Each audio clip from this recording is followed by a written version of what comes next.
নাজানো একো উপায় জীৱতে সেৱাত ৰহিব কৰোণা কৰিতে হৰি দুৱাৰ ৰাম জীৱতে সেৱাত ৰহিব কৰোণা কৰিতে হৰি দুৱাৰ কৃষ্ণ কৃষ্ণ হৰি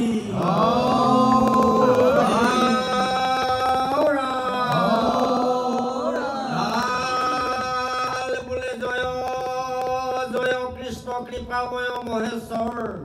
যাৰ আজ্ঞা হিৰে বহে ব্ৰহ্মা হৰিহৰ মৎস্যক্ৰম আদি অংশ অৱতৰ যাৰ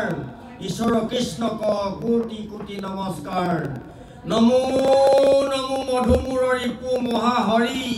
অন্তৰ্যু উত্তম আতি হৈ যাব চুমৰি সমস্ত জগতক উদ্ধাৰ পজাৰ নাম হেনয় কৃষ্ণক কৰো সহস্ৰ প্ৰণাম প্ৰভু হেনয় কৃষ্ণক কৰো সহস্ৰ প্ৰণাম স্তুতি কৰিবাক নোৱাৰে ব্ৰহ্মাদি দেৱ যাক মনুষ্য বুদ্ধিয়ে কিমতে আমি স্তুতি কৰিব তোমাক প্ৰভু মনুষ্য বুদ্ধিয়ে কিমতে আমি স্তুতি কৰিব তোমাক হে ভকত বৈষ্ণৱ আপোনালোকক আজি ৰাতিকাল গৃহস্থই নিমন্ত্ৰণ কৰি আনি আপোনালোকক আসনত বহুৱাই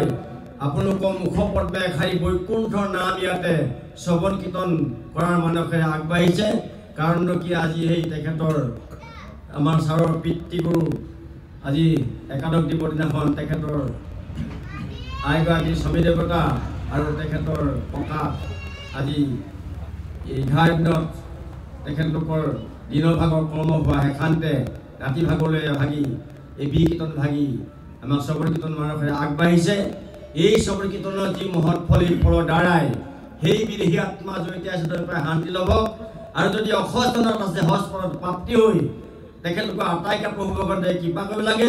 আৰু গৃহখনত যদি কিবা অপায় মল আছিলে কালৰ দুখ দ্ৰব্য দুখ বক্ষস্থ কিবা দুখ আছিলে সেইখিনি নিবৰ্তমান কৰি তেখেতলোকৰ আটাইকে প্ৰভু ভগৱন্তই কৃপা কৰিব লাগে এই ভকত বৈষ্ণৱৰ প্ৰাৰ্থনা কৃষ্ণ ঔ হৰি